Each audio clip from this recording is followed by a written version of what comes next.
Vendredi 25 septembre 1998, spécial Apocalypse. L'an 2000 approche, et si je me fie à André d'Amour, mes chiffres chanceux seront le 20 et le 35, et j'aurai une vessie capricieuse. La fin de semaine approche, et si je me fie à Bruno Blanchet, mes chiffres seront capricieux, et j'aurai de 20 à 35 vessies. Ah ben, faites-en donc vous autres des manchettes.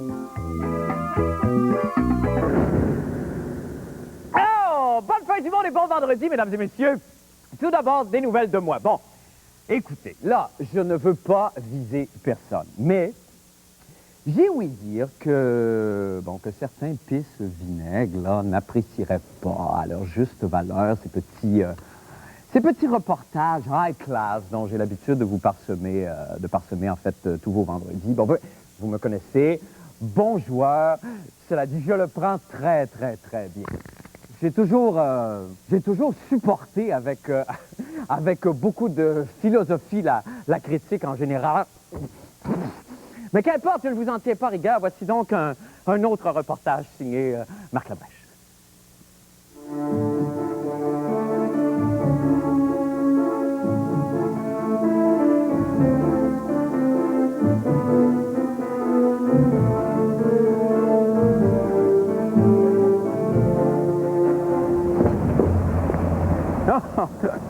Ça, c'est très drôle. Vous me prenez juste avant mon départ pour donner mes ateliers de théâtre au quotidien.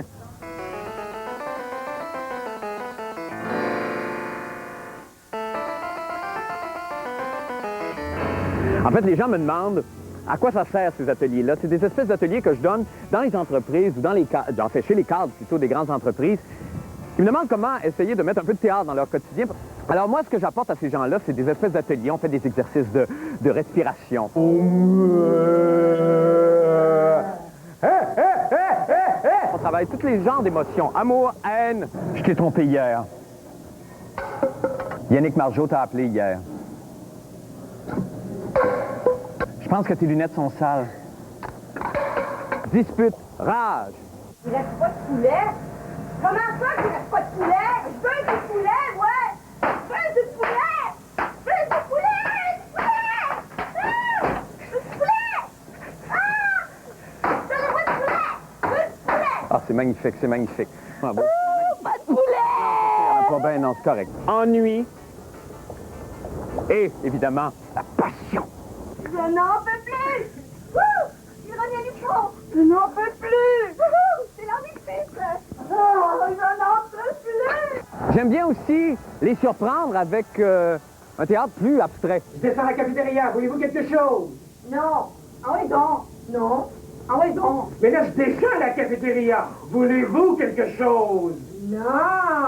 Ah oui donc! Je descends à la cafétéria, voulez-vous quelque chose? Non! Ah oui donc! Ça nous est arrivé aussi de faire des ateliers, par exemple, en théâtre grec avec un chœur.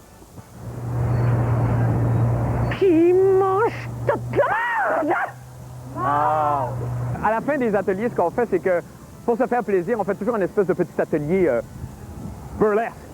Ben, merci beaucoup, Jacques. En tout cas, je vous reviens avec ça, OK? Je vous reviens tout de suite. Hey, maman! Hey!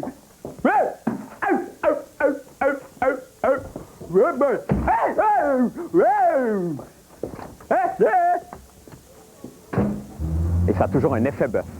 OK, faut que je vous laisse. Je peux arrêter. Faut que je vous laisse.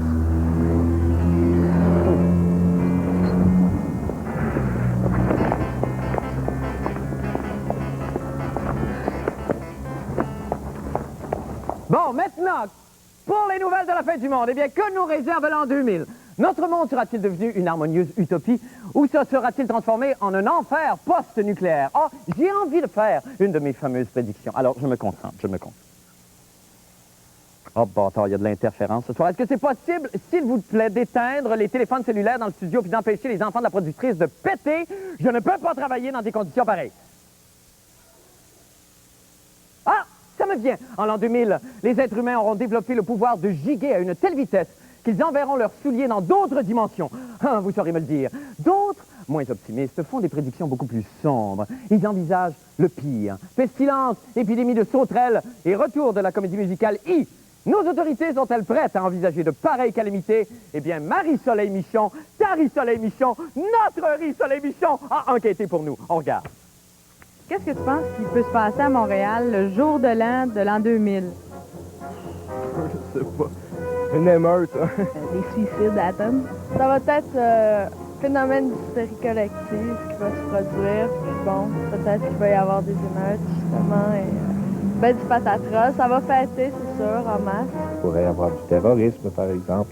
Il pourrait y avoir des suicides collectifs. Mais il ne faut pas faire peur au monde. Ça n'a pas eu lieu au tournant du siècle, par exemple, qui est un peu un indicateur au siècle dernier, parce qu'à ce moment-là, on avait des calendriers, contrairement à l'an 1000. L'opération Abacus, en fait, c'est de s'assurer qu'on va être prêt le plus possible pour le bug de l'an 2000. En fait, nous, on essaie d'envisager tous les scénarios possibles et imaginables et puis de voir qu'est-ce qu'on fait si. Alors, à partir des possibilités que les ascenseurs arrêtent de fonctionner, jusqu'à ce qu'il n'y a aucun aéroport qui peut fonctionner au Canada. Nous, on essaie de voir si cela arrive, qu'est-ce que nous, on va faire pour contrecarrer ou contrebalancer les effets du bug.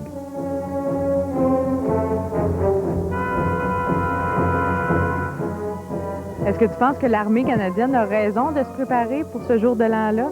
Non, pas du tout. Pas du tout, je crois pas. Parce que ça va être une provocation qu'elle soit là. Les gens vont dire, ah ben l'armée est là, ça va tourner, il va y avoir une mauvaise atmosphère, c'est certain. Le monde va vouloir trop fêter, puis ils vont peut-être bien que c'est ça que les terroristes qui ont des coups à préparer, c'est quand même une bonne date pour se marquer dans l'histoire, faire ça à l'an 2000, je sais pas. Est-ce que vous pensez que l'armée a raison de se préparer pour ce jour de l'an-là, comme elle le fait présentement? Ils ont du temps à perdre et de l'argent à dépenser, hein?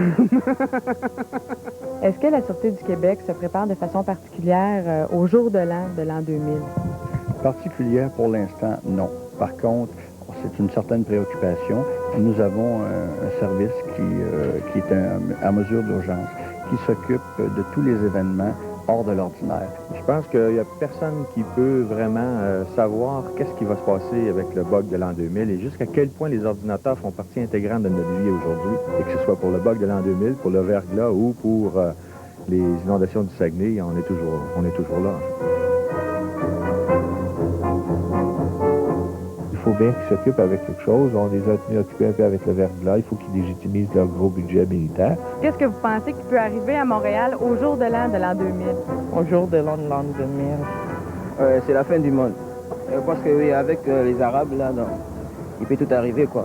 Il y a des gens, quand même, qui parlent d'apocalypse, de fin du monde, d'Armageddon, et tout ça. Il y a des sectes et des cultes religieux qui sont très fascinés par l'an 2000, la peur de l'an 2000. Est-ce que tu penses que ça va être la fin du monde en l'an 2000? Non, non, ça va être un renouveau, je crois. En tout cas, bonsoir Marie-Soleil Bonsoir, Michon, bonsoir. Mais qui est surtout inquiet à l'arrivée de l'an 2000? Est-ce qu'on peut dire d'une couche de population précise, par exemple, ou d'un groupe d'âge précis, ce groupe-là est plus sujet à s'imaginer des affaires pour l'an 2000 qu'un autre? C'est difficile à dire. En fait, chez InfoSec, par exemple, Ouais. on se prépare vraiment... en fait, on se prépare pas, mais on sait qu'il y a certains groupes qui existent qui pensent qu'en l'an 2000, ça va être la fin ou le début d'un monde nouveau et qui, à ce moment-là, pourraient en profiter pour, évidemment, on ne souhaite pas le pire, là, mais évidemment, pour avoir des suicides collectifs, des choses comme ça. Mais ça, c'est difficile à prévoir et souvent, ces groupes-là sont secrets. Donc, ben oui, c'est ça. Mais l'histoire, de toute façon, montre qu'à chaque changement, une grosse ère qui survient, il y a toujours des peurs, il y a toujours des superstitions là, qui se manifestent. Oui, quoi? Oui, bien, semble-t-il qu'en l'an 1000, c'était un mythe, là, parce que les gens n'avaient pas de calendrier et on a dit qu'en l'an 1000, les gens se suicidaient. Et il paraît que ça ne s'est pas produit. Ça ne s'est pas produit. Bon. Est-ce que vous, qui êtes toute jeune encore, quel âge? Bon, dites-le pas. Vous êtes toute jeune encore. Est-ce que vous, ça vous émeut encore, là, le passage à l'an 2000? Après avoir fait ce reportage-là, peut-être un peu plus. Ah oui? Bien, de savoir que l'armée se prépare avec des navires sur toutes les côtes canadiennes, ça fait peur. Vous avez une vision tellement romantique du changement de millénaire. Hey, merci Marie-Soleil. Restez là 2 secondes, parce que vous savez, avant d'aller à la pause, nous, le pire moment de la semaine, on va le faire tout de suite, parce que nous, le pire moment de la semaine nous a été asséné, vendredi dernier, alors que notre collègue ici, ami et mascotte, nous a appris, avec des involtures, qu'elle nous quittait pour devenir la nouvelle recherchiste poufiasse de notre concurrent Stéphane Bureau. Cette compagne des bons et surtout des mauvais jours a su mettre dans notre quotidien... Elle va pleurer. A su mettre dans notre quotidien des petites joies et surtout de petites phrases avec une diction... Elle vient de la présentation. Une diction parfaite et très particulière qui ont fait notre bonheur. Je vous en signe quelques-unes comme ça au hasard. On fait un homme de toi! J'ai bien peur! Ma tante est encore chapée! Ou ben donc, si Mini m'a laissé ses hasards! Eh bien, je vous annonce donc que le pire moment de la semaine est une gracieuseté aujourd'hui de... Oui, notre Marie-Soleil Michon! Bravo, Marie-Soleil. Alors, tout le village de la présentation est très fier de sa fille. Oh oui. Et là, en guise, où est-ce qu'on est? On est là. En guise de départ, le départ, je t'offre un bouquet de tes pires moments à la fin du monde. On regarde. Sur la question, j'aimerais inviter maintenant la journaliste Marie-Soleil Michon, je l'aime tellement, qui a beaucoup étudié la question irlandaise. Bonsoir, bienvenue à la fin du monde. Marie-Soleil, adorable, très gentil d'être venue. C'est magnifique ce que vous portez. Hey, le cul, Maudit d'arbitre pendu! Ah, la routine du bureau, toujours répondre au téléphone. J'en peux plus, j'ai tellement hâte de me retrouver sous le soleil de la Suède.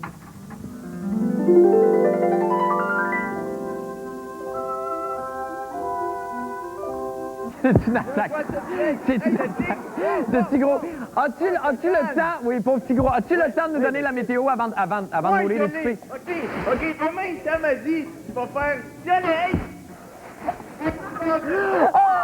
Merci et au revoir. Au revoir. Puis toi, Stéphane Bureau, t'es mieux d'y faire bien attention. On s'en va faire une petite pause et on revient avec d'autres nouvelles. Restez avec nous.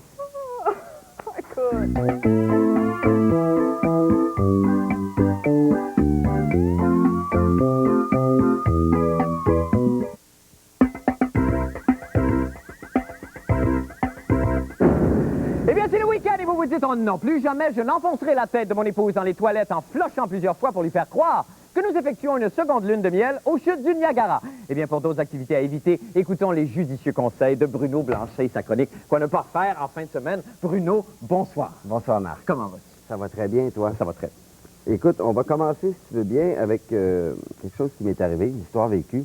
Oui. Et j'aimerais le partager. C'est très simple. Il faut jamais garder ses lunettes fumées au verre bleu pour manger un Big Mac, parce que ça a l'air d'un rayon X de fesses. Les jeunes, sachez que pas parce qu'on met du pot dans le cooler qu'il gèle plus. Et ne vous fiez surtout jamais aux films de zombies. L'autre jour, j'en écoutais un avec des Indiens zombies, mais de proche, c'était des Japonais. Voici justement un conseil de la série, il ne faut pas se fier aux apparences. On regarde ça. 48, 49, 50. Prête, pas prête, j'y vais.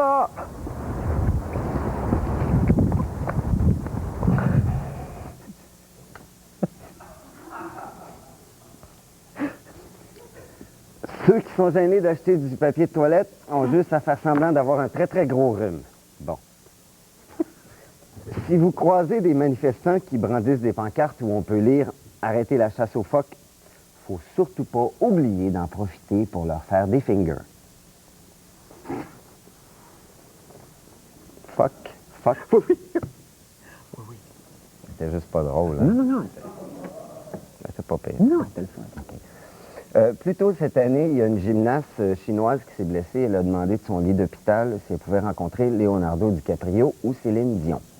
Mais moi, elle m'avait fait rire quand je l'ai écrit. Et il faut pas croire, justement, que les Chinois sont tous aussi ambitieux. Fouillez mon poignet. Gaston Relu ou Jocelyne Carzine. Merci beaucoup. Merci. Alors, tout de suite, un conseil pour vous, mesdames. Vous êtes à la cafétéria et il y a un homme qui vous tombe dans l'œil.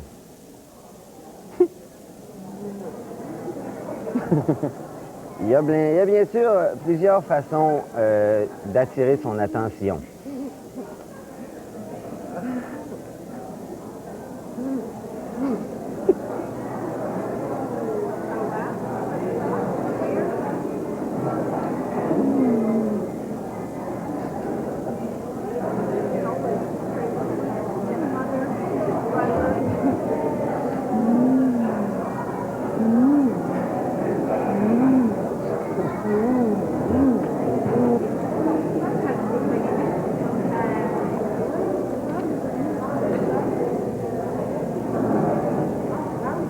Sachez qu'un cigare au chou peut très bien remplacer un cigare cubain pour vraiment exciter son homme.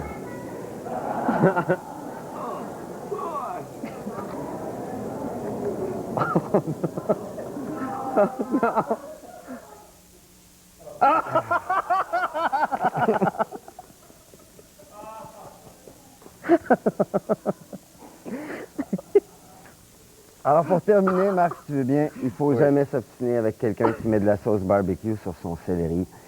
C'est un végétarien violent. Merci beaucoup, Bruno. Merci infiniment et bon week-end. On s'en va faire une petite pause et on revient avec d'autres nouvelles. Restez avec nous.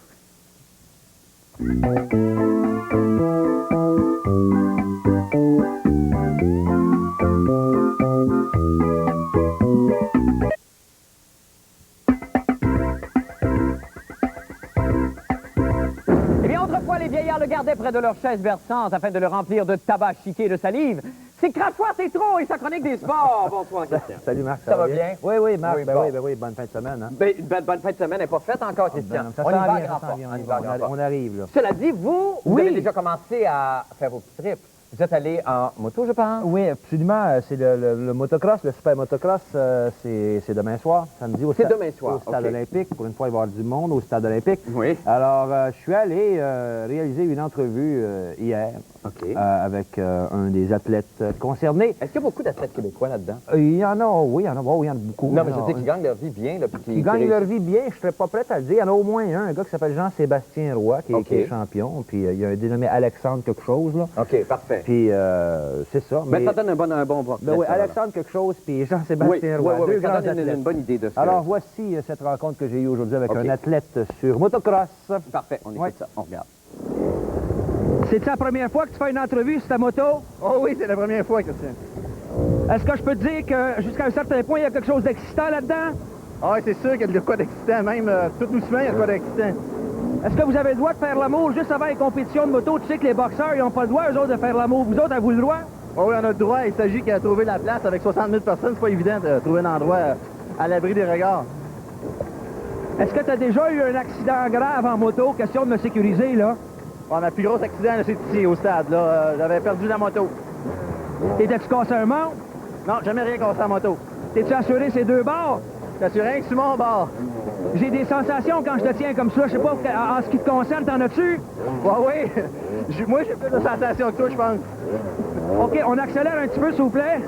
Oh, non, non, non, un petit peu moins que ça. Oh, je t'aime à mort, mon vieux bonhomme. Y a-t-il plusieurs compétitions partout à travers le monde de ça? Ah oui, il y en a à la grandeur du monde. Il y a toutes sortes d'événements et puis toutes sortes de catégories d'événements aussi. Ça prend combien de temps monter une piste de motocross? Monter ici, ça prend 15 heures. Un gars sur une motocross, on appelle ça un motocrossiste ou un motocrosseur? Ah, je pense que c'est le motocrosseur. Wow!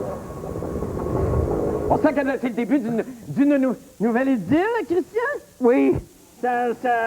Oui. Bien entendu, hein? Oui, oui. Bon, ben c'est bien, ça. Oui. Hey, Christian, il reste à peine 10 secondes. Je sais que normalement, c'est le moment du calembour de la semaine. Oui. Pouvez-vous nous le lancer comme ça, bête de même, là? Vite, vite, vite. OK, Les gens vont méditer là-dessus. pourquoi est-ce que Ronald a embauché Régent pour diriger les Canadiens? Je sais pas. Parce que l'homme capital de Corée, Séoul. Capitale de Corée, Séoul. On n'a pas le temps de réfléchir là-dessus, malheureusement, parce qu'il faut qu'on aille tout de suite faire... on va tout de suite à la météo, c'est ça qui arrive. Merci beaucoup. À la pause. À la pause. On va à la pause, on va réfléchir dessus, on va revenir avec la météo. Restez avec nous.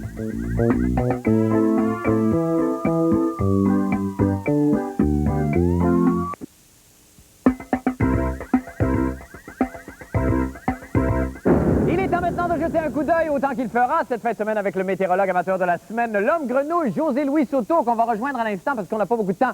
José-Louis, bonsoir. Alors, on y va rapidement avec le minimum et le maximum de ce week-end, en tout cas de la nuit prochaine. 12, ben déjà, ça relève un petit peu. 22, il doit être ratatiné, lui, il a passé la semaine là-dedans.